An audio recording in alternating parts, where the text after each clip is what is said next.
로마서 11장입니다. 로마서 11장 33절부터 36절까지입니다. 다 같이 우리 한 목소리로 합독하겠습니다. 길지 않으니까. 시작. 깊도다 하나님의 지혜와 지식의 풍성함이여 그의 판단은 헤아리지 못할 것이며 그의 길은 찾지 못할 것이로다. 누가 주의 마음을 알았느냐? 누가 그의 모사가 되었느냐? 누가 주께 먼저 드려서 갚으심을 받겠느냐? 이는 만물이 주에게서 나오고 주로 말미암고 주에게로 돌아갑니다. 그에게 영광이 세세에 있을지어다. 아멘. 오늘 본 말씀은 이방인의 구원과 이스라엘의 구원을 통해서 하나님께서 이 역사를 주장하시고 또 섭리하시는, 그래서 완성해 가시는 이 마지막 시대의 구원을 완전히 회복하시고 완성하신다라고 하는 그런 내용입니다. 그러면서 사도 바울은 이 장면에 이르러서 구원의 감격을 이기지 못해서 지금까지 그가 서술해왔던 모든 논리를 딱 멈췄습니다. 멈춘 채 하나님께 감사와 찬양과 경배를 드리는 모습을 우리는 오늘 본문에서 읽을 수가 있습니다. 우리도 가끔 성경 읽다가 또 기도하다가 감동을 받죠. 그래서 더 이상 성경을 읽지 못하고 더 이상 찬양을 더 드리지 못할 정도로 그 정도로 감격에 겨울 때가 많습니다. 이처럼 진실은, 진리는 언어를 초월합니다. 그 하나님의 사랑은 정말로 언어를 초월하고 교리를 초월하고 모든 인간적인 모든 조건들을 다 초월하는 그런 것이라는 것을 우리는 체험하게 됩니다.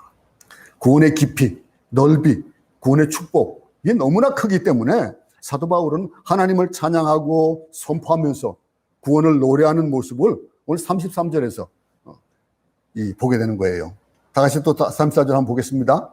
깊도다 하나님의 지혜와 지식의 풍성함이여 그의 판단은 헤아리지 못할 것이며 그의 길은 찾지 못할 것이로다.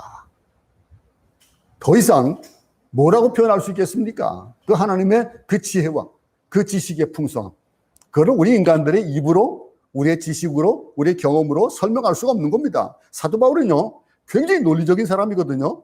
일반적인 사람부터 사람하고 달라요. 근데 그 논리적인 사람이고 지적이고 아주 체계적인 사람인데 그가 인내심을 가지고 감격을 감춘 채 구원을 이렇게 하나씩 설명하고 있어요. 개인의 구원을 설명하기 시작했습니다. 하지만 사도 바울은 이 개인의 구원을 설명하다가 벽에 부딪혔어요. 벽에 부딪히고 왜 하나님은 이방인들을 구원하시면서 그러면서 눈동자처럼 사랑하신다라고 하는 그 하나님의 백성들, 그 이스라엘은 돌보지 않으시는 것 같은, 그런 실패하신 것 같은 그런 것들을 느꼈다 이거예요. 그 구원의 딜레마 앞에서 이 바울은 항상 한동안 빠져 있었던 거예요. 이거 사도 바울은 이스라엘을 하나님이 버리신 것은 이스라엘 때문만이 아니구나. 그것이 이스라엘 때문이 아니고 모든 이방인들이 구원을 얻게 하기 위한 것이었다라고 하는 것을 알게 된 거예요. 그래서 사도 바울은 더 이상 아무 말 할 수 없는 거예요. 말할 수도 없고 글도 쓸 수 없었던 거예요. 딱 멈추고 할 수 있는 방법. 하나님, 당신의 사랑이 이렇게 크고 넓고 깊습니까? 감탄할 수밖에 없는 거예요. 드디어 하나님의 마음을 알게 된 거예요. 아버지 마음을 읽게 된 거예요. 신앙이라는 것은 하나님의 마음을 아는 겁니다. 하나님의 마음을 알지 못하면요 구원받았다고 말할 수가 없는 거예요. 그 구원에 대한 것들, 그 감격, 그 사랑을 깨닫지 못하고 내가 구원을 받았다라고 말할 수 없다는 거예요. 구원이라는 것은 하나님의 마음을 깨닫는 거예요. 하나님의 사랑을 깨닫는 거예요. 우리가 찬송했듯이 하나님의 사랑은 정말로 뭐로 표현할 수 없는, 하나님 도대체 내가 누구간데 하나님께서 사랑하시는 독생자 예수 그리스도를 십자가 못 박혀 죽이시면서까지 사랑하십니까? 라고 하는 그 고백. 여러분, 사도 바울의 이 고백이 와닿아야 돼요. 우리에게도 와닿아야 돼요. 그래서 성경 읽는 것으로 끝나는 것이 아니고 그 아버지의 마음을 깨닫고 사도 바울의 마음을 이해하고, 얼마나 놀라운 일입니까? 참 놀라운 일입니다. 우리는 그럴 만한 가치가 없는 사람인데 하나님은 그토록 우리를 사랑하신다라고 하는 거. 근데 어떤 사람은요, 하나님에 대해서 너무 쉽게 함부로 얘기하는 그런 경향이 있어요. 하나님이 정말 능력이 있다면은 왜 세상이 이처럼 비참하냐 이거죠. 이 팬데믹 이런 게 왜 있냐 이거예요. 하나님이 사랑하시는데 하나님께서 정의가 있다면은 왜 세상이 이처럼 불합리하냐 이거죠. 불합리하고 모순 투성이 부조리 가운데 있는 이 세상을 보라 이거죠. 하나님 계시냐 이게.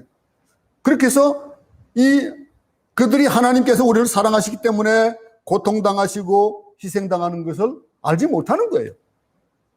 그러니 그런 말들을 뱉고 그런 생각을 하는 거예요. 마치 자식을 사랑하는 부모가 어떻게 합니까? 그 부모가 사랑하면은 그 자식을 위해서 집을 팔고 논을 팔고 밭을 팔아서 공부를 시킵니다. 유학까지 시키고 정말 부모들은 굶으면서까지 옷 한 번 안 사 입고 애를 쓰면서까지 그렇게 공부를 시켜요. 먹이는 것도 그래요. 논밭 딱 팔고 먹을 것 안 먹고 옷 한 번 안 사 입고 자식을 위해서 희생을 하는 거예요. 그러다 보면 어떡합니까? 구차할 수밖에 없어요.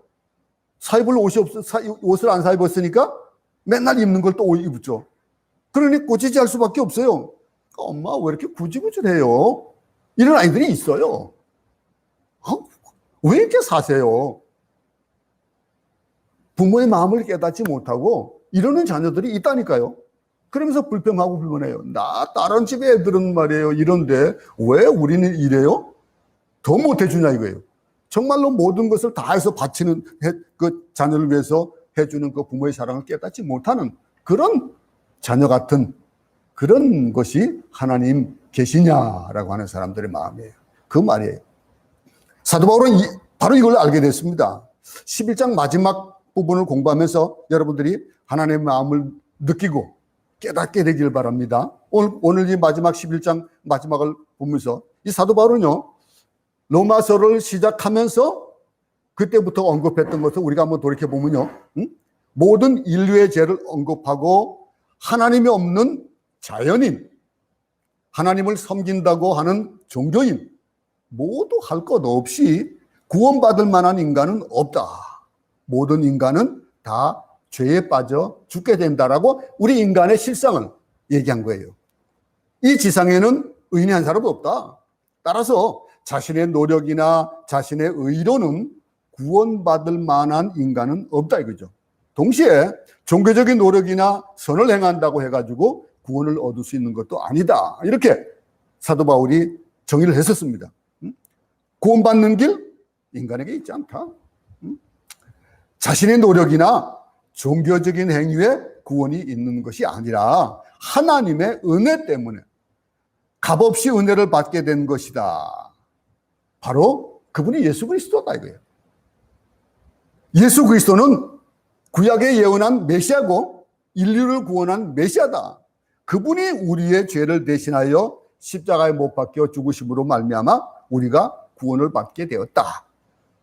지금까지 로마서 쭉 하는 얘기입니다. 따라서 누구든지 예수 그리스도를 믿는 자는 구원을 얻는다. 내가 노력하고 선행을 행하고 율법을 지킴으로 구원받는 것이 아니라 나를 위하여 십자가에서 피 흘려 돌아가신 그 예수님을 믿음으로 말미암아 우리는 은혜로 구원을 얻는 것이다. 의인은 오직 믿음으로 말미암아 산다. 이게 로마서의 주제입니다. 이 로마서에 쭉 흘러가는 이 주제가 바로 이거예요. 그러니 이 구원에 대한 것들이 확실하게 정립이 되어지는 거예요. 하나님의 구원은 결코 실수도 없고 실패도 없다. 인간이 볼 때는 실패 같지만 실수가 아닌 것 없지만 실패처럼 보이고 실수처럼 보이지만 하나님의 구원은 영원하다. 아주 당당하게 얘기하고 있는 겁니다. 예수 그리스도가 십자가에 못 박혀 죽음으로 그것이 실패처럼 보였지만 그것은 실패가 아니라 구원이었다. 이스라엘의 패배와 실패는 저주처럼 보였지만 그것은 이방인을 구원하시기 위한 하나님의 사랑의 방법이었다라고 하는 거예요. 이것을 몰랐을 때, 그럴 때는 어떤 일이 있냐 이거죠. 우리는 유대인을 미워하고 그리고 하나님의 계획에 대해서 반신반의했지만 이것을 알게 되었을 때는 그때는 하는 얘기가 있는 거예요. 마이크가 안 좋아서 다른 마이크로 하겠습니다.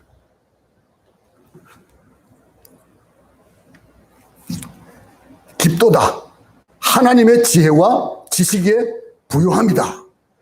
그의 판단은 측량치 못할 것이며 그의 길은 찾지 못할 것이다 라고 이렇게 고백하게 되는 거예요. 사도 바울은 로마서 5장에서 이제 우리는 하나님과 화해되었다 이렇게 선언하고, 로마서 8장에서는 그리스도 예수 안에 있는 자들에게는 결코 정죄함이 없으며 죄와 사망의 법에서 해방되었다 이렇게 말합니다. 우리는 더 이상 율법의 종로를 타는 사람이 아니고 성령 안에서 자유와 하나님의 자녀됨과 하나님의 거룩함에 참여하는 축복을 받게 되었다라고 하는 거예요. 이게 우리 모든 개인이 얻게 되는 구원의 축복이다라고 하는 게 사도 바울이 우리에게 주는 말씀입니다. 여러분, 사도 바울은요, 근데 이 구원의 감격과 개인적인 구원의 축복에 머무를 수가 없었던 거예요. 그것으로 끝날 수 없는 거예요. 자기의 동족, 자기의 혈육인 이스라엘이 메시아를 십자가에 못 박았을 뿐만 아니라 예수 믿는 사람들을 핍박했기 때문에. 그러니 그것으로 끝날 수 없다는 거죠. 내가 개인적으로 구원받는 것도 좋지만은, 그러나 이스라엘이 구원은, 그들의 구원은 어떻게 되는 거냐 이거예요. 하나님께서는 이 우주적인 구원을 어떻게 하시려는 것이냐라고 했던 거예요. 이 문제에 대해서 사도 바울은 심각하게 고민한 거예요. 마치 어느 사람이 예수를 믿게 된 것 같습니다. 며칠 밤을 은혜를 받고 울고 감격하고 그 구원에 대한 그 감격에 젖어 있다가 하나님의 사랑에 감동하다가 세상이 감당할 수 없는 평안 그리고 안식을 누리면서 기뻐하고 감사했는데, 잠깐 자기 집안을 돌아보니까 예수 믿지 않는 가족이 너무 많은 거예요. 부모를 의시해서 형제들이 이 심각한 고민에 빠질 수밖에 없는 거죠. 내가 개인적으로 구원받은 것도 좋지만은 그럼 내 가족은 어떡하냐 이거예요. 나를 낳아주신 우리 부모님은 지옥에 가는데 나 혼자서 구원받았다고 기뻐하고 감격해 하는 것으로 끝낼 수 있느냐라고 하는 거예요. 구원이 좋고 크고 놀라울수록 그 절망은 상대적으로 더 큰 거예요. 이런 마음을 바울이 갖게 되는 거예요. 나는 구원을 받았는데 우리 민족은 어떻게 할 것이냐. 나는 구원받았지만은 구원받지 못한 다른 전 인류는 어떻게 할 것이냐. 이게 구원의 갈등입니다. 여러분, 이런 구원의 갈등을 우리가 가져야 돼요. 우리 삶 속에서 이 사도 바울의 마음을 우리는 가져야 돼요. 나만 잘나면 되고, 얼마나 이기주의가 팽배한 세대를 살아가고 있습니까? 그런 속에서 그냥 나만 배부르고 나만 잘나면 된다라고 하는 그런 속에 빠져 있는 사람이 얼마나 많은지 모릅니다. 구원받은 것은 축복이죠. 그러나 동시에 구원받지 못한 사람을 생각하면은 그럼 뭡니까? 갈등이에요. 단기 여행을 하다 보면요, 뭐 이거 단체적으로 여행을 가기도 하잖아요. 그러면 단체 여행을 하다 보면요, 꼭 한 사람씩이 없어져요. 아주 뭐 얼마나, 그래서 그 법칙도 세우잖아요. 늦게 오는 사람은 벌금 내기도 하고 막 그럽니다. 근데 그 사람을 찾느라고 고생한 그런 경험들도 아마 여러분들도 아마 있을 것 같아요. 다 탄 줄 알고 버스가 떠났어요. 떠났는데 어느 분이 미처 타지 못한 거예요. 그럼 어떡합니까?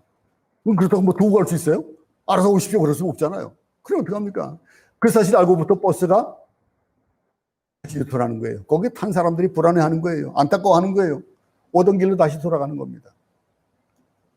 이게 아버지의 마음이에요. 하나님의 마음이에요. 우리는 이런 마음을 얼마나 가지고 있냐 이거죠. 나는 에서부터 내 가족은, 내 이웃을 돌아보는 그런 눈. 한 사람 없어졌다. 그렇다고 해가지고 뭐 괜찮은 것 아니에요. 한 사람 없어져도 공동체라는 의식을 가지고 있다 보면요, 그럴 수 없는 거예요. 한 배를 타고 가는 거라면 온 인류가 이 지구상에서 우리가 살아가면서 그들도 동일하게 구원의 소식을 들어야 되고 그 구원의 반열에 들어가야 되는 거예요. 마찬가지로 하나님께서는 한 영혼을 찾으실 때까지 고통스러워 하시는 거예요.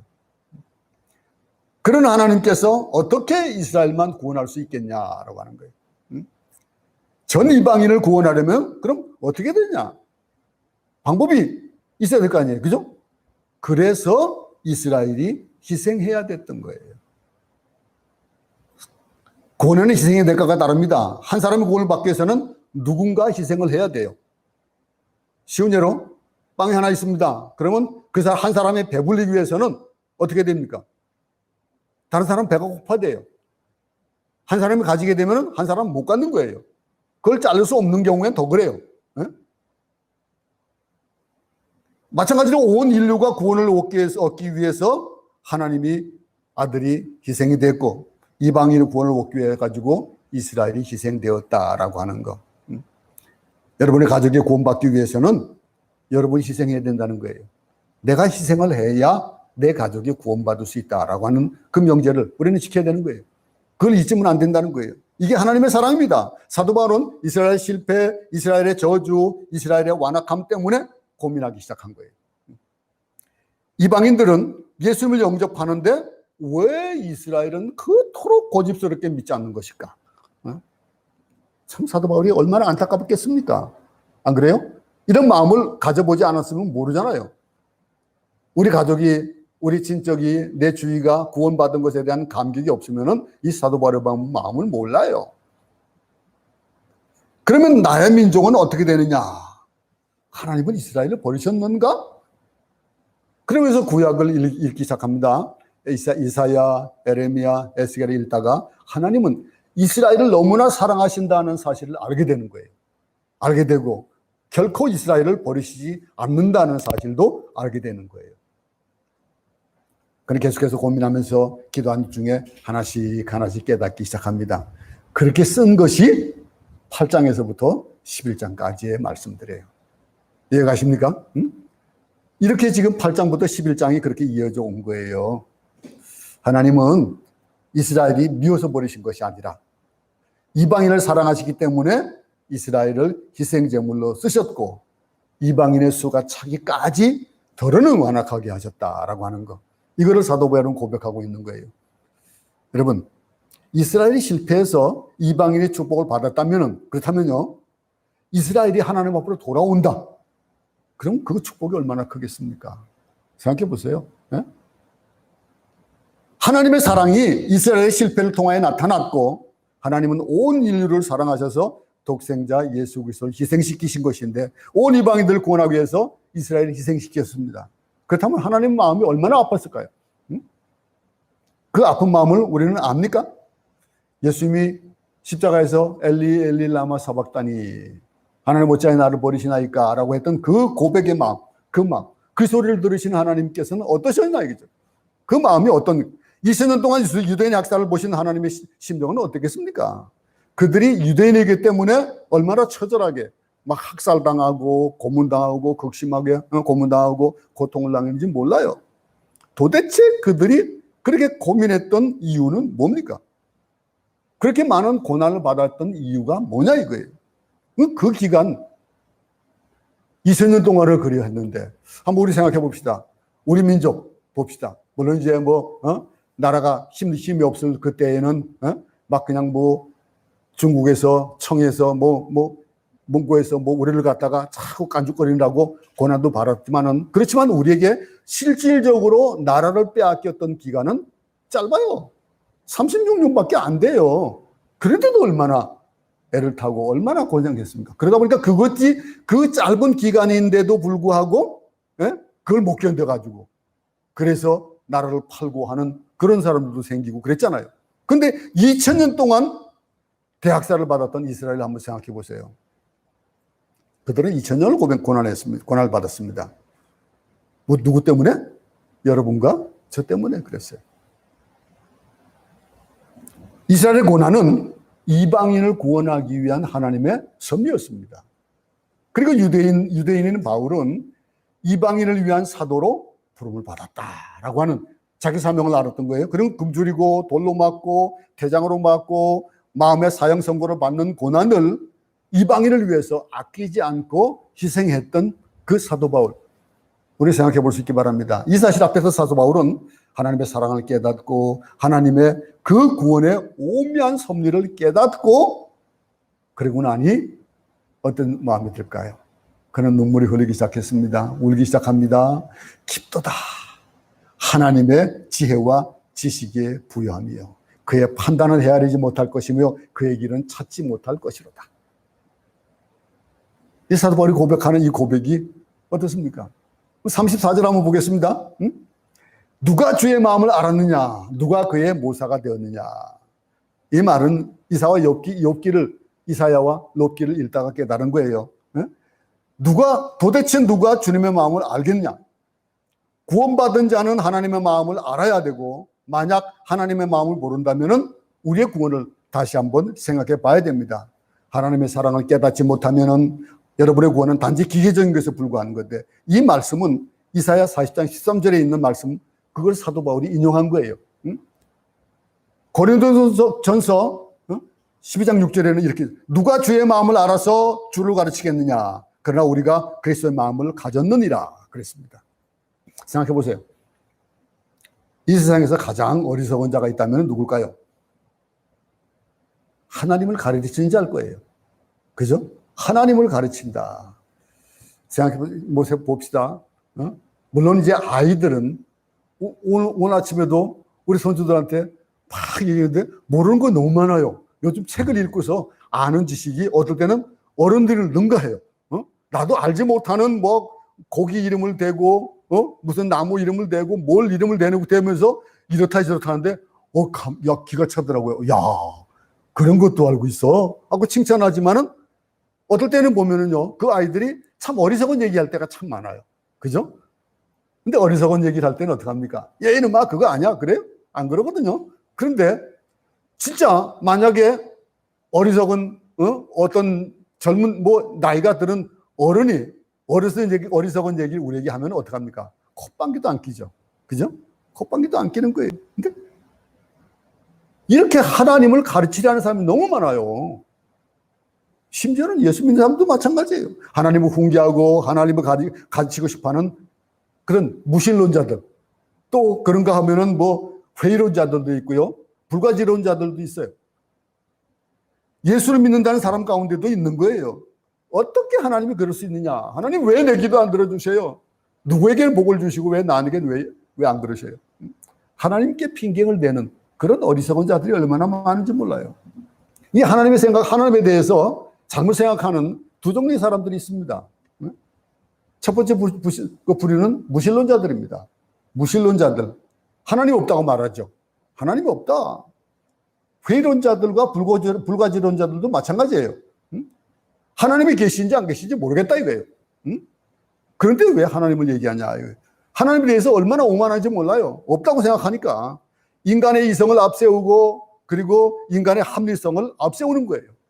눈앞에 보이는 것들이 더 믿음이 가니까 하나님이 안 계시고 안 보이는 그 하나님을 믿을 수 없다 이거죠. 모른다 이거죠. 인간의 모든 것을 다 할 수 있는 것처럼 말합니다. 그런데 그런 인간들이 어떻게 합니까? 돼지를 잡아놓고 그 머리를 놓고 그 앞에 절을 해요. 왜 그런 우상을 섬기는지 모르겠어요.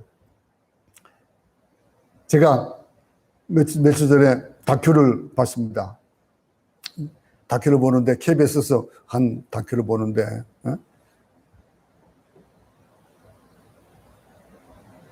촬영을 하기 전에 글쎄 돼지머리를 놓고 절을 하고 촬영을 하더라고요. 공영방송에서 그거를 영상으로 보여주더라고요. 얼마나 참 불쌍한지. 왜 그런 우상을 섬기는지 모르겠어요. 하나님에 대해서 잘못 생각하는 또 다른 그룹이 있는데 그 그룹들은요, 극단적으로 예수를 잘못 믿는 사람들이 있어요. 예수를 믿는데도 아주 극단적으로 믿는 사람들이 있거든요. 오히려 이 사람들 때문에 하나님이 모욕을 당하는 거예요. 우리 주위에도 그런 사람 많잖아요. 그죠? 극단적으로 아주 막 사회 정의를 부르짖고 막 그런 사람들이 얼마나 많은지 몰라요. 이렇게 교만한 사람들이 믿는 사람 가운데서 어떤 사람인 줄 알아요? 물론 우리가 기도하면 어떻습니까? 기도에 대한 것들 꼭 이루어질 것을 믿어요. 믿는 확신이 있지요. 그래서 얘기하는 거라면 모르겠는데 저도 가끔 그런 잘못을 저지를 때 있는지 모르겠어요. 왜? 나는 내 기도는 하나님이 다 응답해 주시는 것 같아서. 기도를 많이 잘 들어주시거든요. 그래서 항상 감사. 그럴 때가 많아요. 그런데 그 도가 지나쳐가지고 하나님은 내 기도 다 들어주니까 나한테 와서 기도받아. 많다. 그런 사람 많아요. 의외로. 당신들 말이야. 하나님이 나를 얼마나 사랑하시고 나를 얼마나 잘해 주시는지 알아? 내 기도 얼마나 잘 들어주는지 몰라. 그러니까 나한테서 기도하라 이거예요. 너희들 기도해봐야 아무 소용이 없다. 이런 사람이 있다니까요. 이런 사람들이 하나님을 욕되게 하고 하나님을 동등되게 하는 거예요. 나와 하나님을 동등되게 얘기하는 거하고 똑같은 거예요, 그거는요. 하나님을 대신하는 사람도 있습니다. 다른 사람을 비판하고 정죄하고 하나님의 위치로 가려고 하는 사람들. 하나님의 눈으로 보는 거예요. 설교도 듣고서 이거 이렇게 설교해야죠. 목사님 그렇게 맨날 그렇게 하면 안 합니다. 제가 전도사 때 그런 얘기를 가끔 들었어요. 우리 청년을 담당하고 있었는데 청년들이 제가 그때는 한참 막 그냥 전도에 막 열을 부리고 성교에 열이 있으니까 설교가 나오는데 그런 설교만 했던 모양이에요. 한 번은 그러더라고요. 전도사님, 맨날 성교하면 전도 설교만 해요? 그런 얘기를 들었어요. 그래서 그래요? 그러고 말았지만은 참 그건 얼마나 올거리입니까? 안 그래요? 하나님을 그렇게 얘기하는 사람들이 있다니까요. 하나님이 아시는 일에 대해서 왜 하나님이 이렇게 하시나 이거예요. 세상이 이렇게 된 것은 다 하나님이 그렇게 하시는 거라 이거예요. 다른 사람을 비판하고 정죄하는. 우리는요, 사람을 사랑하기 위해서 부름을 받았지 비판하기 위해서 부름받은 거 아니에요. 하나님 우리를 사랑하시는 그 사랑으로 우리를 사랑하신 후에 우리 보고 남을 내 대신 비판해라 그러지 않으셨어요. 사랑하라고 그런 거예요. 죄를 용서하고 사람을 용서하고 사랑하고 그러라고 부름받은 것이 우리 그리스도인들이에요. 우리를 구원하신 그 구원. 많은 사람들이 자기가 성경을 다 아는 것처럼 자기가 진리를 다 아는 것처럼 생각할 때가 많습니다. 내가 신앙생활을 얼마 했는데 내가 성경을 몇 독 했는데 이 사람은 무신론자와 똑같이 하나님을 욕되게 하는 사람이에요. 이런 사람은 예수님이 언제 오시는 줄 안다는 단계까지 가는 거예요. 그래서 얼마나 하나님을 욕되게 하는 겁니까? 자기가 다니는 교회에 와야 구원을 받는다. 이게 극단적으로 말하는 사람들이 있어요.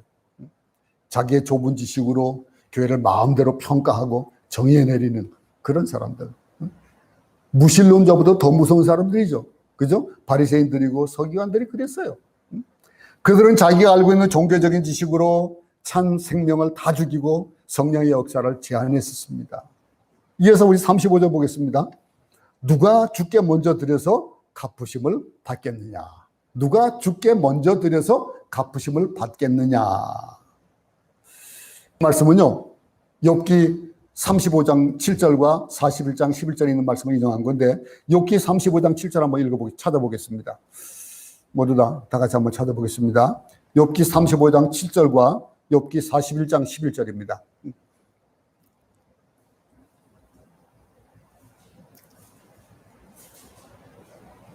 욥기 35장 7절을 보면은 이런 말씀이 있습니다. 내가 의로운들 하나님께 무엇을 드리겠으며 그가 내 손에서 무엇을 받으시겠느냐. 또 41장 11절을 봅니다. 누가 먼저 내게 주고 나로 갚게 하였느냐? 온 천하에 있는 것이 다 내 것이니라. 우리는 헌금이나 봉사 한번 하면은 굉장히 많이 한 것처럼 느낍니다. 그러나 그 모든 것이 하나님 것 아닙니까? 하나님의 것이에요. 하나님께서 주신 것 아닙니까? 그런데 우리는 너무나 의시됩니다. 의시되고 우리가 드릴 것은 아무것도 없는 거예요. 아무것도 없는데 무엇만 드릴 수 있을까요? 감사해요. 우리가 드릴 것이 아무것도 없다라고 하는 고백을 하다 보니까 감사가 나오는 거예요. 그리고 우리가 드릴 수 있는 것, 헌신이 나오는 거예요. 감사와 헌신은 거기서 나오는 겁니다. 여러분, 우리가 드릴 수 있는 것은 우리가 받은 은혜에 대한 감격이지 어떤 대가를 위한 건 아니잖아요. 스스로 드릴 것은 없다는 거예요. 그래서 내 스스로 드릴 것은 없는 거예요. 내가 무엇을 한다고 했는데 그거는 간 보면은 내가 한 게 아닐 때가 얼마나 많습니까? 내가 한 것 같은데 하나님이 해 주시니까 내가 한 것이었던 거예요. 얼마나 교만한 신앙생활을 하고 있는지 몰라요. 어떨 때는 남을 비판하고 정죄하고 가르치려고 하지 않습니까? 우리는 여기서 두 가지를 배우는 거예요. 하나님은 가르칠 수 없다는 거예요. 하나님을 가르칠 수 없다라고 하는 거. 다시 말하면 인간은 하나님보다 높지 않다는 거예요. 우리 인간이 알 수 있는 것이 아무것도 없다는 절대자이신 하나님을 우리는 알아야 된다라고 하는 걸 한 가지 배웁니다. 또 한 가지는 하나님은 거래 대상이 아니라는 거예요. 기브앤테이크가 아니라는 거예요. 주고받는 것이 아니에요. 내가 이만큼 했으니까 하나님이 이만큼 해주겠지. 이게 아니라는 거예요. 의무라는 게 뭡니까? 의무와 권리를 종종 제가 말씀을 드립니다만은 사람들은 권리는 따지려고 그러지만은 의무는 잘 안 하려고 그래요. 의무는 마땅히 해야 될 게 의무입니다. 안 하면 안 되는 거예요. 그런데 그걸 해놓고 의무를 해놓고 그리고 권리를 찾는 사람들이 그거를 찾는다 그러면 뭐가 되겠습니까? 권리가 없어도 돼요. 의무는 해야 되는 거기 때문에. 나는 이만큼 하나님께 드렸는데 하나님께서 나에게 아무것도 해주지 않는다라고 생각하기 때문에 그런 거예요. 이건 참 신앙이 아닙니다. 하나님과는 거래할 수가 없고 그저 감사할 뿐이고 감격할 뿐이라고 하는 거예요. 나 같은 죄인을 살리신, 우리가 나 같은 죄인을 살리신 하나님의 은혜를 사랑했습니다. 감사했죠. 찬양했습니다. 나를 사랑해 주신다니. 내 돈을, 내 시간을 받으신다니. 이런 감격이 있어야 되는 거예요. 내 헌신을 받으시다네요, 주님. 주님 성전의 문지기라도 되고 싶습니다. 주님의 집에서 정말 쓰레기 치우는 사람이 되기 원합니다라고 하는 거 다시 고백했던 것들이 그런 것들이에요. 그런 하나님의 마음을, 하나님의 사랑을 아니까 그런 고백들이 나오게 된다는 거예요. 이렇게 고백하는 것은 뭡니까? 무엇을 받기 위함입니까? 아닙니다. 사랑과 감격 때문에 그렇습니다. 여러분, 사도 바울은 이어서 36절에서 이런 고백을 합니다. 이런 결론을 내리고 있는데, 이는 만물이 주에게서 나오고 주로 말미암고 주에게로 돌아갑니다. 그에게 영광이 세세에 있을지어다. 이 영어 성경에는요, for from him and through him and to him 그랬습니다. 우리가 여기서 이 영어 성경에서 우리가 한번 전치사 세계를 한번 뽑아볼 수가 있는데, from입니다. 그에게서요. 하나님으로부터라고 하는 이 from을 봅니다. 구원은 하나님께로부터 오는 거예요. 주님에게서 나오는 겁니다. 구원은 내게서 나온 것이 아니다라고 하는 것도 앞에서 1장부터 쭉 이어져 왔던 사도 바울이 고백했던 것, 우리 인간의 참상을 얘기하면서 그 구원은 하나님으로부터 오는 것이다라고 하는 것. 구원은 내게서 오는 것이 아니고 값없이 은혜로 주에게서부터, 주님으로부터 나오는 것이다. 우리는 하나님으로부터 구원을 받아야 합니다. 우주 만물은 다 하나님으로부터 온 것입니다. 모든 피조물은 하나님으로부터 온 것이고, 그러니 복도 하나님으로부터 왔다는 거예요. 복도 그렇고 구원은 하나님께로부터 오는 것이다 라고 하는 이 from이라는 말. 또한 전치사를 우리가 보게 되면 뭐가 있습니까? 모든 것이 주님으로 말미암고 through입니다. 내가 존재하는 이유가 주님 때문이에요. 나의 나된 것은 하나님의 은혜다라고 하는 고백을 하고 있는 겁니다. 내가 이 세상에서 받은 복은, 그 복은 내가 잘나서 받은 것이 아니고 주님으로부터 받는 거예요. 구원은 주님으로부터 나온 것이고 구원은 주님으로부터 말미암는 것이다 라고 하는 것. 또 한 가지 전치사를 본다면요, 모든 것이 주에게로 돌아가고 to입니다. 여러분, to him, 그에게로 돌아가는 것. 결론은 바로 이거예요. 주님께 돌아가는 것. 어떤 사람이 이런 간증을 했습니다. 이 간증이 우리 모두의 간증이지만은요, 저는 예수를 믿고 나서 세 가지를 알게 되었습니다. 그것이 로마서에서 얘기하고 있는 것 같은 거예요. 저는 하나님으로부터 이 세상에 온 것을 알았습니다. 내 자신을 인지하는 거예요. 하나님과 더불어 이 세상에 산다는 것을 알게 되었습니다. 항상 하나님이 나와 함께 하신다는 걸 깨닫는 거. 이거 우리도 그렇게 깨닫잖아요. 그리고 저는 하나님께로 돌아가는 복된 존재인 것을 알게 되었습니다.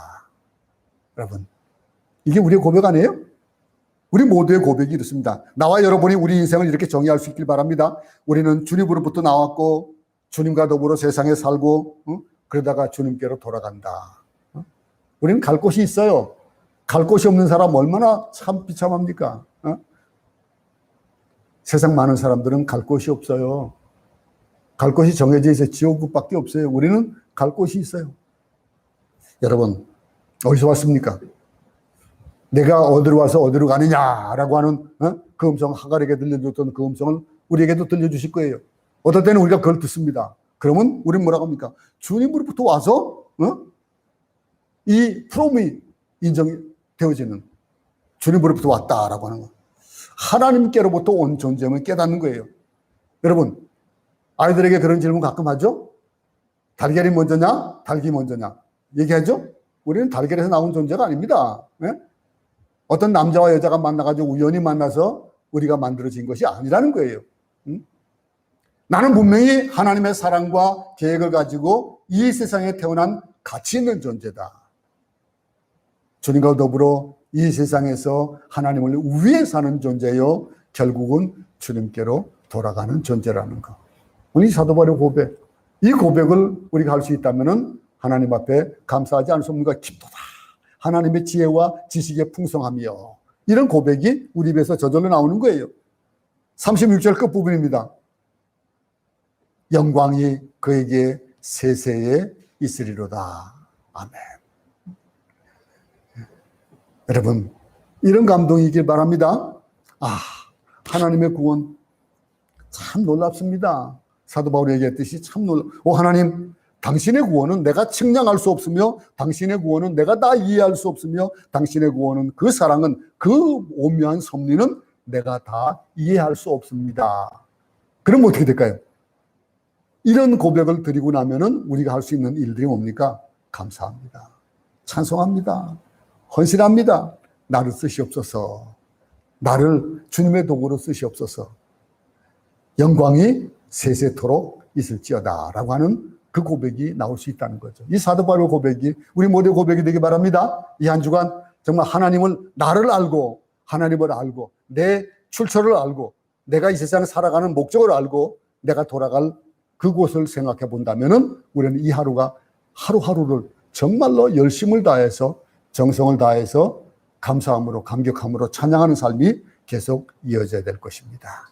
기도하겠습니다. 하나님 아버지, 구원이 이토록 오묘하고 신비스럽고 이렇게 넓고 크고 측량할 수 없는 것임을 다시 한번 우리 배웠습니다. 하나님의 생각은 우리의 생각과 다르며 하나님의 그 길은 우리의 길과 다르다는 사실도 알게 됐습니다. 주님, 모든 영광을 주께 올려드립니다. 하나님께 영광의 세세 무궁토록 있기를 소원합니다. 주님, 우리에게 이 구원의 감격과 기쁨으로 우리 일생이 가득할 수 있도록 주님 도우시옵소서. 예수님 이름으로 기도드렸습니다. 아멘. 주기도문으로 예배를 마치겠습니다. 하늘에 계신 우리 아버지여, 이름이 거룩히 여김을 받으시오며 나라에 임하옵시며 뜻이 하늘에서 이룬 것 같이 땅에서도 이루어지이다. 오늘 우리에게 일용할 양식을 주옵시고 우리가 우리에게 죄진 자를 사하여 준 것 같이 우리 죄를 사하여 주옵시고 우리를 시험에 들게 하지 마옵시며 다만 악에서 구하옵소서. 나라와 권세와 영광이 아버지께 영원히 있사옵나이다. 아멘. 예배를 마쳤습니다. 주일날 뵙도록 하겠습니다.